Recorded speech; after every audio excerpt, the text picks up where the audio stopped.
The Apollo University, University of Leicester, 35 lakhs fees for 3-year BTech CSE UK. Okay. ఇప్పుడు BiPC students కూడా ఇటు turn అవుతున్నారా? Yes అండి. అంటే బైపీసీ స్టూడెంట్స్ కూడా మేము ఇంజినీరింగ్ తీసుకుంటున్నాము. సో, వాళ్ళకి ఒక 60 అవర్స్ బ్రిడ్జ్ కోర్స్ ఒకటిచ్చి, వాళ్ళకి మేము ఇంజినీరింగ్ ఇస్తున్నాం. బైపీసీ స్టూడెంట్స్ కూడా ఇంజినీరింగ్ జాయిన్ అవ్వచ్చు. అండ్ రీసెంట్‌గా మమ్మల్ని ఒక 4, 5 స్టూడెంట్స్ అప్రోచ్ అయ్యారు. సో, మాకు కంప్యూటర్ సైన్స్ ఇంట్రెస్ట్ ఉంది. అండ్ మేము ఆల్రెడీ 10th వరకు మ్యాథ్స్ చదివాము. కొంతమంది ఆల్రెడీ ఎంబైపీసీ చదివిన స్టూడెంట్స్ కూడా ఉన్నారు మా దగ్గర. సో, వాళ్ళకి ఆల్రెడీ మ్యాథ్స్ ఉంటుంది. సో, మ్యాథ్స్ ఉంటే ఇంజినీరింగ్ జాయిన్ అవ్వచ్చు. అండ్ మనది వచ్చి university of Lester degree and syllabus curriculum అంతా కూడా యూనివర్సిటీ ఆఫ్ లెస్టర్దే ఉంటుంది. సో, మనకు ఆబ్జెక్షన్స్ ఏం లేవు. మనం ఇంజినీరింగ్ తీసుకుంటాం. ఎంబైపీసీ వాళ్ళైనా బైపీసీ వాళ్ళైనా కానీ వాళ్ళు ఇంజినీరింగ్ జాయిన్ కావచ్చు. వాళ్ళకి మ్యాథ్స్లో ఏదైనా ప్రాబ్లం ఉంటే మనం బ్రిడ్జ్ కోర్స్ ఇస్తున్నాము. సో, వాళ్ళు కూడా హ్యాపీగా నీట్లో మంచి ర్యాంక్ రాలేదు ఆర్ మంచి కాలేజ్లో సీట్ రాలేదు, వేరే ఆప్షన్స్ ఏమున్నాయి అంటే ఇది జస్ట్ 3 yearsలో వాళ్ళు ఇండస్ట్రియల్ అయిపోతున్నారు. గ్లోబల్ వైడ్ వాళ్ళు ఒకవేళ అబ్రాడ్ వెళ్ళి ఎంబీబీఎస్ చదివి 6-7 years దట్ 30-40 lakhs వాళ్ళు కూడా అక్కడ కూడా స్పెండ్ చేయాల్సి వస్తుంది. అండ్ మళ్ళీ ఇండియా వచ్చి ఎగ్జామ్స్ రాయాలి అండ్ జాబ్స్ ఉండొచ్చు ఉండకపోవచ్చు, సాలరీస్ కూడా తక్కువ ఉంటాయి దానికి. ఓన్లీ యూజీ చేస్తే మెడికల్ వాళ్ళకి. సో, దీనికి 3 years తర్వాత వాళ్ళు మంచి జాబ్స్ చేసుకునే ఛాన్స్ ఉంది. సో, బైపీసీ వాళ్ళు కూడా ఈ ఆప్షన్ని చూస్ చేసుకోవచ్చు. ఓకే. ఏంటంటే యూజీ ప్రాసెస్ అంతా ఎట్లా ఉంటుంది? సింపుల్ అండి. ఇంటర్మీడియట్లో 60% వచ్చిన స్టూడెంట్స్ ఆర్ పాలిటెక్నిక్ డిప్లొమాలో 60% వచ్చినా సరే వాళ్ళందరూ కూడా మనకి అప్లికేషన్ ప్రాసెస్ ఉంటుంది. అప్లై చేసుకున్న తర్వాత మనం ఒక ఇంటర్వ్యూ చేస్తాం వాళ్ళని. ఇంటర్వ్యూ చేసిన తర్వాత based on their performance in interview and వాళ్ళ అకాడమిక్ బ్యాక్గ్రౌండ్స్ చెక్ చేసి స్కాలర్షిప్ కూడా ఇస్తాం మనం అప్ టు 20%. సో, ఆ స్కాలర్షిప్తో వాళ్ళకి ఆఫర్ లెటర్ రిలీజ్ చేస్తాం. ఆఫర్ లెటర్ రిలీజ్ చేసిన తర్వాత అడ్మిషన్ తీసుకోవచ్చు. సో, ఎవరైనా ఒకవేళ ఫైనాన్షియల్గా ఇబ్బంది పడుతుంటే మనకి ఆల్రెడీ ఐసిఐసిఐ బ్యాంక్తో టైఅప్ ఉంది. ఎడ్యుకేషన్ లోన్ ప్రాసెస్ కూడా మనమే చేపిచ్చేస్తున్నాం. ఓకే. ఫీ స్ట్రక్చర్ గురించి ఏమైనా చెప్తారా? ఆల్రెడీ ఇందాక చెప్పానండి, బట్ స్టిల్ మీరు అడిగారు కాబట్టి చెప్తున్నాను. First year 5 lakhs, second year 5 lakhs, third year 25 lakhs యూకేలో ఉంటుంది ఫీజు అది. సో, ఆల్మోస్ట్ 35 lakhs అండి. దీంట్లో కూడా అప్ టు 20% స్కాలర్షిప్ ఇస్తున్నాము. ఓకే. సో, ఆల్మోస్ట్ వీళ్ళకి 35-40 lakhsలో ఎవ్రీథింగ్ కోర్స్ స్కాలర్షిప్ వస్తుంది కాబట్టి కోర్స్ ఫినిష్ చేయొచ్చు అండి కంప్లీట్గా. ఇవాళ ఇండియాలో కూడా ఒక టాప్ ఇంజనీరింగ్ కాలేజ్ కానీ టాప్ యూనివర్సిటీలో అడ్మిషన్ తీసుకోవాలి అంటే ఆల్మోస్ట్ 40-50 lakhs వాళ్ళు స్పెండ్ చేస్తున్నారు.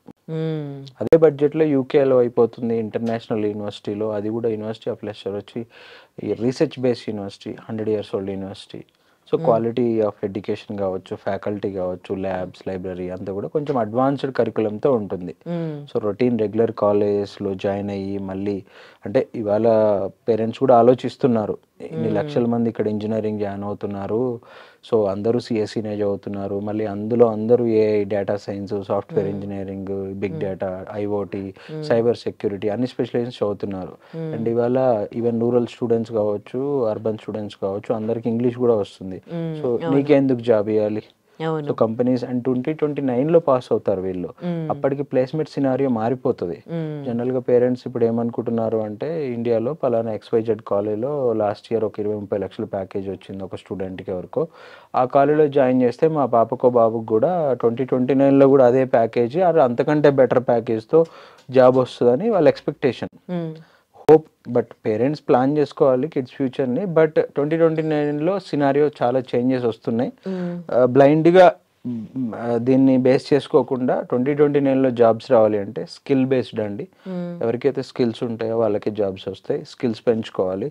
సో, ఈ ఇండియన్ ఎడ్యుకేషన్ సిస్టమ్కి యూకే ఎడ్యుకేషన్ సిస్టమ్స్కి ఏంటంటే మోర్ ప్రాక్టికల్గా ఉంటుంది. వాళ్ళ ఇంటర్న్షిప్స్ ఉంటాయి ఆల్మోస్ట్. సో, వాళ్ళకి కొంచెం ఈజీగా జాబ్స్ వచ్చే ఛాన్సెస్ ఉంటాయి. గ్లోబల్ వైడ్ నెట్వర్క్ వస్తుంది.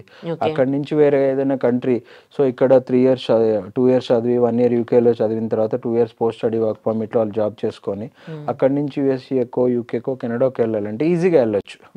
అండ్ చాలా మంది పేరెంట్స్ చేసే తప్పు ఏంటంటే ఇక్కడ యూజీ చదివి పీజీకి పంపిస్తాం.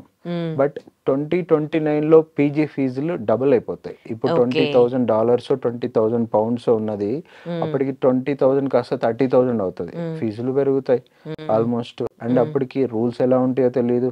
ఇప్పుడే వీసాలు రావడం చాలా కష్టంగా ఉంది. ఆల్రెడీ యూఎస్ చూస్తున్నారు మీరు. ఇప్పుడు బై 2029 అసలు రానిస్తారా రానివరా తెలియదు. అలాంటిది ఇప్పుడు అవకాశం ఉంది, యూజీలోనే వెళ్ళొచ్చు, పీజీతో పని లేదు. So they can choose this. కొంచెం రీసెర్చ్ చేసి ఆలోచించి ఈ కోర్సు ఒక ఉపయోగాలు ఏంటి, లాభాలు నష్టాలు కొంచెం రీసెర్చ్ చేస్తే కనుక స్టిల్ చాలామంది ఈవెన్ 8,000 to 10,000 స్టూడెంట్స్ స్టిల్ తెలంగాణలో ఇంజనీరింగ్ జాయిన్ కాని వాళ్ళు ఉన్నారు. ఇంకా సందిగ్ధంలో ఉన్నారు, ఏ కాలేజ్ జాయిన్ కావాలి, ఏ స్టేట్లో జాయిన్ కావాలి, ఇండియాలోనా అబ్రాడ్లోనా. అండ్ ఆల్రెడీ ఇప్పుడు వీసా రిజెక్ట్ అయిన పిల్లలు కూడా ఉంటారు. యూఎస్ఏకి యూజీకి ట్రై చేసి యూఎస్ఏ వీసాకి ట్రై చేసి వీసా రిజెక్ట్ అయిన పిల్లలు కూడా ఉంటారు. వాళ్ళు కూడా మన దగ్గర ట్రై చేసుకోవచ్చు. అంటే అదంతా ఇంకా మీరే చూసుకుంటారా? మేమే ప్రాసెస్ చేస్తామండి. అడ్మిషన్ ప్రాసెస్ అయిపోయిన తర్వాత వాళ్ళకి సెకండ్ ఇయర్ అయిపోయిన తర్వాత థర్డ్ ఇయర్లో యూకే వెళ్ళేటప్పుడు వీసా ప్రాసెస్ అంతా కూడా యూనివర్సిటీనే చూసుకుంటుంది. University of Lester and Apollo university ఇద్దరు కలిసి చేస్తున్నారు కాబట్టి ప్రాసెస్ మేమే చేస్తామండి.